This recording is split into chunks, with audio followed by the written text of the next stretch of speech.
Assalamualaikum warahmatullahi wabarakatuh. Shalom, Om Swastiastu, Namo Buddhaya, dan salam kebajikan. Halo teman-teman, kembali lagi bersama saya Kaila Rahma, selaku reporter dari tim media SMK Negeri 1 Cikarang Barat dengan teman saya. Halo semuanya, perkenalkan nama saya Devi Anjani selaku reporter dari tim media SMK Negeri 1 Cikarang Barat. Pada hari ini, Kamis 19 September tahun 2024, kita akan melakukan atau cerita-cerita seru nih seputar dari siswa istimewa SMK Negeri 1 Cikarang Barat yang berasal dari Papua. Ini dia. Halo, Oke, kalau boleh tahu nih, nama kamu siapa sih? perkenalkan nama saya Jack Heruminsen dari kelas TOD. Oke ya, coba dong ceritain sedikit tentang tempat tinggal kamu. Terus ada apa sih tradisi-tradisi di sana? Kalau dulu kita tinggal di kota di apa di Papua di kota gitu. Kita, mamaku dulu di Bea Cukai, bapak di Lenji. Kalau mama dulu apa kerja gitu, pulang kita tinggal di kota, terus karena bapak suka jalan-jalan gitu, jadi kita jalan di daerah sekitar daerah kota gitu. Kita jalan-jalan ada ke apa di kota Sorong itu kita pergi ke Tambrau, terus ke Ayam Maru, Temenabuan. Nah, sampai suatu saat kita ke suatu tempat di Kabupaten Sorong, kita rumah dapat dikasih rumah di situ. Jadi kita pindah dari kota ke kampung itu, tapi gunung. Di atas kampung itu ada gunung. Oke. Terus Oke. Apa sih pandangan kamu tentang pendidikan di Papua selama kamu pendidikan di Papua tuh bagaimana sih? ya bagus pendidikannya, cuma agak kurang memadai sih. Karena pertama dari transportasi ke desa-desa gitu, terus jalannya yang emang agak hancur. Terus ketiga itu apa emang karena jauh, terus jadi guru-gurunya juga jarang-jarang ada yang masuk. Hmm. Dari selama perjalanan yang kamu tempuh, apa ada tantangan yang kamu hadapin selama nempuh jarak dari rumah ke sekolah? Kalau dari rumah ke sekolah itu kalau dari SD dekat, cuma naik gunung jadi agak lama. Terus dulu kita pernah pulang sekolah, kita mandi kali, terus berenang-berenang sampai sudah agak sore kita pulang. Nah, sampai naik gunung itu, sampai di atas baju kita udah kering karena kena matahari. Terus emang naik gunung gitu ya, kena angin di baju kita kering. Terus untuk ada nggak sih tantangannya gitu Oh, yang kamu hadapin selama kamu pendidikan di Papua? tantangannya itu saya dulu sebelum itu kan jalannya agak jauh dari rumah ke SMP. Dari SD itu emang agak dekat. Nah, kalau SMP ini emang agak jauh sih.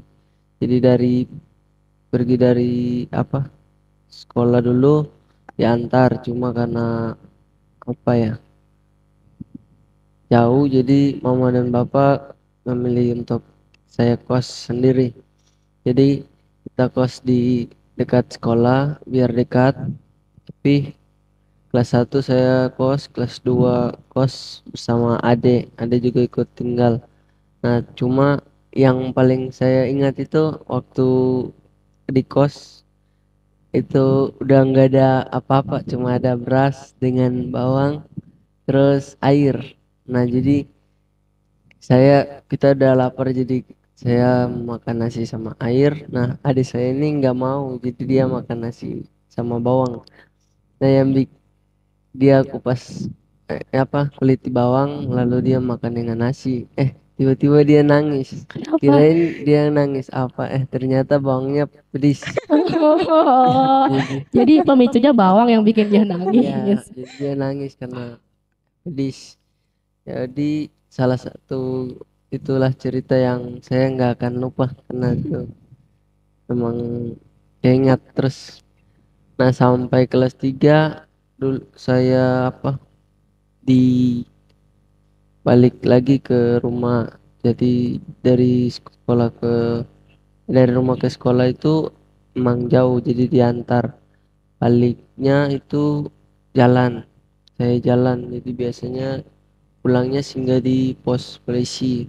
Nah om polisi penjagaan situ baik-baik, biasa dikasih roti, biasa dikasih nasi atau apa makanan, biasa dikasih uang. Ada yang antar, cuma biasanya di tengah aja, tapi ada juga yang antar sampai di rumah, cuma jarang-jarang. Ada ada lokasinya, saya ada simpan. Ntar ya. Hmm. Dari SMP ke ini SMP saya. Apa SMP berapa? Ini SMP berapa? SMP Negeri 10 Kabupaten Sorong. Oh, Ini. keren Oke, banget. kalau ini dari sekolah saya. Dari sekolah saya mana ya?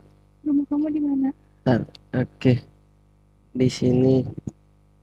Ini sekolah saya. Nah, ini jalan ke rumah. Jalan ke arah rumah. Wow. Wow, jauh juga Jalan. ya. Kira-kira kalau misal kamu nggak ngekos itu nempuh jarak berapa? Itu nggak tahu ya. Iya, Tapi jauh banget biasanya soalnya. sampainya tuh udah sore atau malam.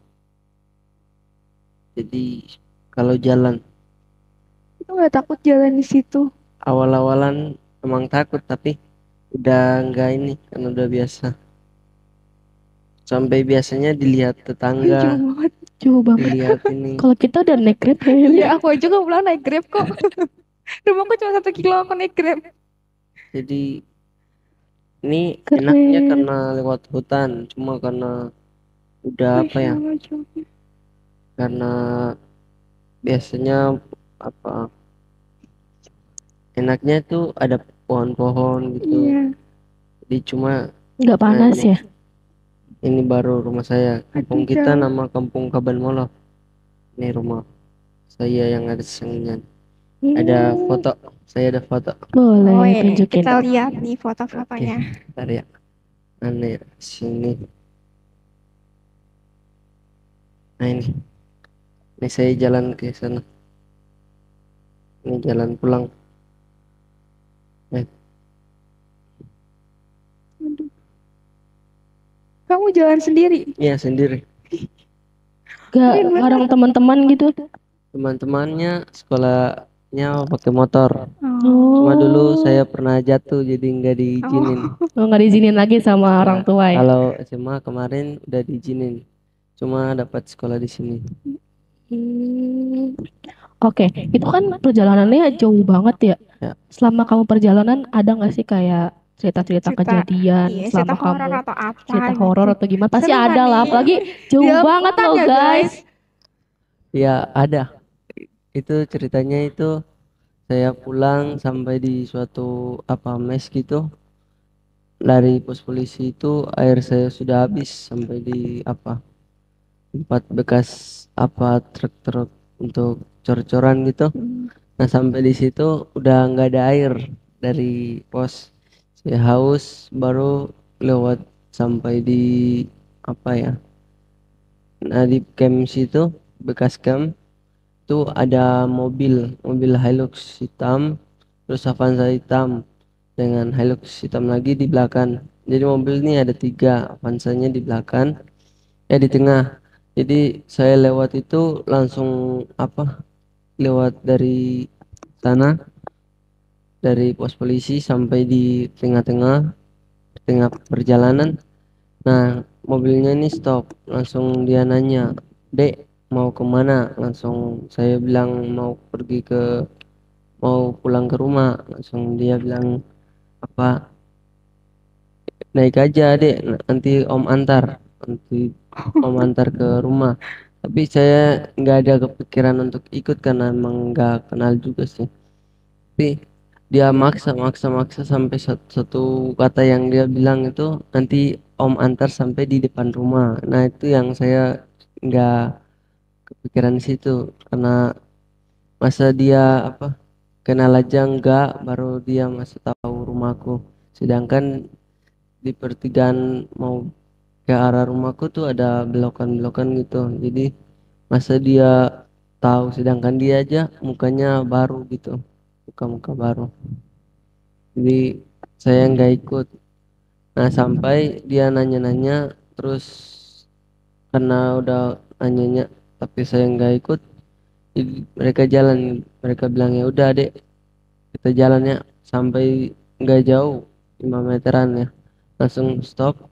Mereka bilang lagi, dek ini ada roti dari mobil Avanza Tengah.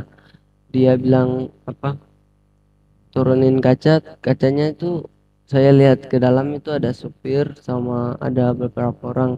Nah yang dari kursi bangku kedua ini ada yang kasih, ada 3 orang. Mereka kasih saya roti, cuma rotinya itu udah gak ada apa pembungkus, terus di atasnya juga udah gosong. Jadi gosongnya itu baru udah apa ya, dibilang apa ya kata sini, udah pecah ya, udah bekas, macam bekas lubang gitu. Oh, Jadi iya. Kayak bekas nah ditaruh sesuatu ya, gitu ya. jadi saya nggak pikiran makan karena emang udah haus sekali. Jadi saya pegang, bilang terima kasih, langsung mereka jalan. Tapi nggak jauh, saya buang karena nggak keinginan makan. Nah tiba-tiba mobilnya tuh stop, langsung yang dari belakang ini dia pegang parang, baru kejar Berarti dia saya. lihat pas kamu buang roti itu. Ya mungkin, saya juga nggak tahu. Mungkin dia marah. Mobilnya udah jalan, Iya. langsung saya buang roti, langsung dia keluar, langsung dia bilang apa? Dia kejar saya dengan parang. Nyom. Nah saya takut, langsung udah Ya dong, nggak alat ada alat kepikiran ke alat situ. sajam. Saya udah takut, ya udah saya lari ke arah yang ke bawah kali gitu. Nah baru mobilnya itu putar begini, jalannya belok, belok turunan gunung. Tadi saya ya jalan pintas gitu, turun ke bawah, dia kejar, cuma saya untungnya masuk ke dalam apa, ke dalam macam akar pohon yang ke bawah gitu. Jadi saya lari situ, dia udah nggak kejar, cuma saya udah panik jadi saya lari aja. Nah sampai di bawah di dekat kali saya kesandung akar pohon. Nah saya jatuh ke bawah dengan baju semua. Nah tapi habis itu dengan tas semua jadi basah, jadi berat. Tapi emang berat, saya nggak ada kepikiran untuk apa ya, santai-santai karena emang panik. Jadi saya lari, ada satu rumah di tengah itu. Rumah itu apa, cuma dekat situ sebelum perumahan 10. Jadi dari situ saya ke rumah. Saya sampai di rumah, rumah itu berharapnya ada orang. Nah tapi sampai di situ nggak ada orang, jadi saya nunggu nunggu begini. Ada mobilnya, mobil 3 itu, mereka lewat lewat di jembatan. Nah sampai di jembatan di tengah-tengah mereka stop, stop langsung. Yang di mereka jalannya pelan dulu, pelan sampai di tengah langsung stop. Baru yang mobil Hilux di belakang itu dia buka apa, pintunya kebuka. Nah orang yang kejar saya itu dia keluar dengan megang parang sambil nyari ke tempat yang tadi saya lewat sebelum menyeberang kali. Nah sampai di situ dia nyari-nyari, tapi saya emang udah ada di sebelah. Tapi nggak lama juga sih, langsung dia balik lagi ke dalam mobil. Habis itu jalannya pelan-pelan sampai di agak ada tanjakan gitu, baru dia laju. Lajunya itu sampai apa ya, mobilnya hampir kebalik. Oleng ya. Iya, oleng, Mulai-mulai. laju sekali. Nah Oke. udah sampai di situ saya udah kepikiran jalannya pelan-pelan gitu sampai di rumah. Tapi saya selalu waspada, takut lagi gitu. Jadi ada motor gitu saya sembunyi ke dalam hutan-hutan. Nah kalau udah nggak ada motor saya kembali lagi. Tapi kalau motor yang saya kenal seperti tetangga saya ikut, biasa ditawarin. Kalau enggak saya sembunyi aja. Tapi kalau menurut saya lebih baik jalan kaki daripada kos, karena kos itu agak ribet ya, kalau nggak ada makanan mau berharap ke siapa. Kalau Iya. ke rumah jauh tapi ya masih bisa untuk dekat sama orang tua, terus masih bisa makannya teratur lah. Oke, cukup. Kan kamu tuh sebagai siswa terpilih untuk di sekolah pendidikan di Pulau Jawa. Bagaimana sih perjalanan kamu dari Papua ke Pulau Jawa sebagai siswa terpilih untuk pendidikan di SMK Negeri 1 Cikarang Barat?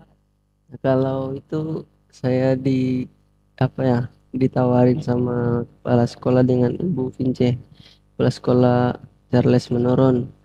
Nah, di suatu kali saya lagi di itu lewat di situ langsung ditanya, bilang, Jack, kamu mau nggak sekolah di Jawa? Cuma saya belum ada kepikiran untuk sekolah di Jawa. Saya udah rencana duluan sekolah di situ. Ada sekolah di situ Lanjutkan di di Papua Papua. ya. Iya. Nah, itu dibilang itu saya ragu bimbang terus karena dari itu kalau sudah SMA atau SMK saya nanti dikasih udah bisa bawa motor, jadi udah bisa sama orang tua. Cuma jarak dari situ ke SMK jauh lagi, lebih jauh lagi. Jadi apa saya bingung, terus mama saya bilang apa, saya tanya bilang di mama, ini saya ikut enggak? eh Mereka mau, mereka bilang iya ikut aja, supaya kalau macam apa nggak ada bensin gitu, kalau di sini nggak ada bensin terus nanti apa, terus apa kurangi apa nilai gitu, nilai untuk itu. Jadi mama bilang ikut aja. Nah, sampai itu diberi apa, ditanya lagi saya mau ikut sekolah di Jawa enggak. Ya udah, saya bilang iya, saya ikut. Nah, jadi disuruh urus surat-surat itu sampai apa ya, seminggu seminggu. Nah, sebelum itu nggak ada informasi lagi, jadi kita tunggu-tunggu. Nah, sampai di hari Sabtu ada informasi nanti ke ke gedung di ACC di Kabupaten Sorong. Nah, kita ke situ malamnya sebelum berangkat besok pagi. Saya udah sedih duluan, udah sedih. Nah, Bakalan karena berpisah. Iya, bakal bisa, jauh ya sama ya keluarga. kalau di kos masih bisa jalan ke rumah, tapi ini menyeberang lautan, jauh Beda lagi. pulau ya, beda pulau. Pulau-pulau. Ya, jauh lagi. Sudah nangis duluan tuh, Sedih sembunyi. banget. Saya Jadi sedih. sembunyi baru nangis. Ya, Oke. Nah, selama berjalannya kamu sekolah di SMK Negeri 1 Cikarang Barat, bagaimana sih perasaannya masuk ke SMK 1 Cikarang Barat? ya, awalnya tuh senang, terus sedih, terus campur aduk, terus ada apa ya, kayak kaget aja gitu, terus apa, heran. Pertama itu kaget, sedihnya itu karena berpisah sama orang tua jauh. Terus kedua senangnya itu karena bisa apa ya, ketemu orang baru, terus yang ya beda lah Ya, sama di sana. beradaptasi ya. Ya, terus kagetnya itu di sini tuh masih pakai uang koin, uang Waduh, koin Kok di di gitu. sana? Papua udah Enggak, nggak Kalau di sana laku. enggak. ya apa, udah nggak pakai gitu. Di sini koinnya bisa dapat apa gitu. Iya, kita masih Iya. bisa Nah, dapat kalau di sana permen. Kalau enggak. di Papua ini ya mahal atau gimana? Ya, ya emang mungkin mahal sih karena Karena pengiriman gitu. iya, Oh harus iya, pakai pesawat benar-benar. ya. Iya, pesawat, kapal. Mm. Ya, Kamu kaget gak sih sama pergaulan di Papua sama di sini? ya kaget, kaget sekali. Kalau di apa ya, wah itu kan ada teman-teman, kita biasa mandi di kali, Di sini nggak ada bakar-bakar. kali ada. Terus di sini ada tapi Ada, Kalimalang. iya. Kali Selut juga Ya ada. benar-benar. Kalimalang luas ya, panjang. Ya, luas. Nah, kalau di sini itu apa ya, teman sebatas sekolah aja sih. Tapi ada yang juga ada yang ngajak-ngajak jalan-jalan, cuma saya masih belum berani soalnya takut tersesat. Iya benar Kali juga Iya, guys. baru benar. baru di sini. Kalau pulang juga dari sekolah kita ke mes saja, terus gitu-gitu aja sih. Sampai satu kali kita udah bosan, nah jadi kita dikasih uang makan gitu, kita simpan, baru kita mau main-main ke teman saya Vicky, ke kakaknya di Purwakarta. Saya kira Purwakarta dekat, jadi saya santai-santai aja. Nah dari situ kita rencananya mau naik kereta. Katanya dibilang naik 4.000 ya Iya, itu ke KRL. Purwakarta. Iya, Kayak KRL nggak ada yang ke Purwakarta, cuma ke Bogor kan? nggak tahu deh. Cuma Ada juga Dibilang kereta ekonomi biasanya ke iya, ya Purwakarta. berapa? ekonomi 4.000.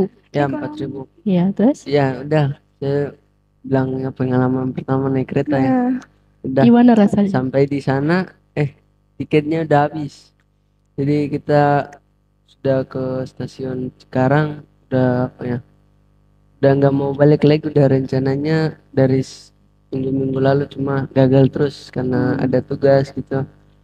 Jadi kali ini harus berhasil sampai di sana supaya jalan-jalan gitu. Nah sampai di stasiun tiketnya udah habis, terus kita bingung nih mau kemana lagi. Udah kita cari tanya-tanya, mereka bilang ikut bis, kita ikut bis. Jadi dari situ kita naik ojek bayar 30. Nah sampai di SKC kita naik kereta kereta naik bis satu orang 32.000, saya sama Ki jadi 64.000. Nah kita sampai di apa dari Naik naik bis. bis sampai di Purwakarta. Kita lupa cas, baru baterainya udah tinggal satu, pikinya tinggal dua. Sama-sama udah Udah hampir habis ya. hampir habis ya, karena saya kirain Purwakartanya dekat, jadi nggak ada rencana-rencana untuk lama gitu. Nah sampai di sana bisnya turun. Nah saya bingung lagi nih ke sekolah SMA Kesehatan Mutiara Bangsa. Kamu mau Ada ngapain ke sana? ke kakaknya Vicky, Oh ada iya. kakaknya ya, main-main. Nah dari situ kita nanya-nanya, ada ojol Grab, Iya. kita nggak pakai aplikasi karena apanya udah mati. Nah kita nanya tapi komunikasinya agak nggak jelas karena dia orang Sunda. Oh iya bener, orang Sunda. Dia orang Sunda, jadi bahasanya kita agak sedikit ya agak canggung itu, cuma dia sedikit-sedikit bisa. Jadi kita agak sedikit-sedikit ngerti, ada yang dia ngomong nggak ngerti cuma iya iya aja. Nah dia antar sampai di sana ya uang itu sudah hampir habis lah. Sampai teman saya Vicky udah pikiran, dia sudah stres. Nah sampai di situ kita nginap sehari, habis itu lanjut lagi ke hari Senin pagi kan libur. Jadi kita Senin siang kita udah dipesan tiket online, cuma ketukar seharusnya dari Purwakarta ke Cikarang, sekarang itu ke Cikarang ke Purwakarta. Iya, Purwakarta. ampun. Sampai di sana mereka bilang nggak bisa, itu kebalik. Ya udah kita naik bis lagi. Kita naik bis sampai di apa ya? Mereka bilang sudah sampai di Cikarang. Jadi kita nggak nanya-nanya lagi. Ini udah sampai di kabupaten belum? Jadi kita langsung ikut turun. Ternyata di kota Bekasi. Oh, belum masuk kabupaten masih di kota. Ya masih di kota. Nah udah kita turun, udah bingung ini gimana. Udah karena udah uang juga udah nggak ada. Pas kita lihat ini ada raba-raba di sak ini, ada nemu uang 50, jadi kita langsung sudah bersyukur lah karena ada harapan terakhir tuh masih ada uang. Udah kita naik, kita pesan itu grabnya itu mobil. Nah, mobilnya itu ada polisinya itu dia udah pensiun. Jadi kita sambil cerita-cerita, kebetulan kalau di Papua itu untuk kepolisian itu emang kebanggaan gitu, kebanggaan. Nah jadi kita nanya-nanya di bagi-bagi dia bagi ilmu gitu. Nah sampai dia antar dari kota ke apa kabupaten sini, kita bayar 50 pas, tapi sudah syukur nggak apa-apa, penting sampai di rumah. Nah jadi biar bosan sekolah, bosan apapun ya, saya tobat jalan-jalan Udah tobat taubat sekali guys. ya, tobat. takut hilang. Takut hilang. Udah. Cukup. Nah, yang terakhir nih, momen yang ditunggu-tunggu. Coba dong pesan dan kesannya untuk orang tua di sana di Papua dan untuk keluarga Papua. Pesan-pesan kamu gimana? Kalau pesan untuk keluarga, saya apa bilang sama mama sama papa, jangan khawatir saya di sini. Karena di sini diliatin sama pemerintah Jawa Barat. Terus kita aman-aman saja. Kalau pesan untuk pendidikan di sana, untuk para pejabat-pejabat itu jangan korupsi uang-uang untuk ini apa untuk masyarakat Papua atau untuk pendidikan di Papua supaya menambah apa menambah Pendidikan Papua pendidikan lebih maju lebih maju lagi lagi. dari yang ketinggalan supaya bisa melihat apa apa itu namanya pendidikan yang jelas, jadi nggak ada yang ketinggalan. Jadi saya mohon supaya yang korupsi-korupsi itu tobatlah. Tobat, tobat. Harus. Ya, buat supaya bisa lihat generasi yang akan datang, persiapan lah. Oke. Oke, cukup. Oke, kita akhiri podcast kali ini. Terima kasih ya, Jeng, Ya, sudah sama. menyempatkan Terima kasih ya. waktunya. Sama. Oke, sekian dari kami. Wassalamualaikum Assalamualaikum warahmatullahi warahmatullahi wabarakatuh. wabarakatuh.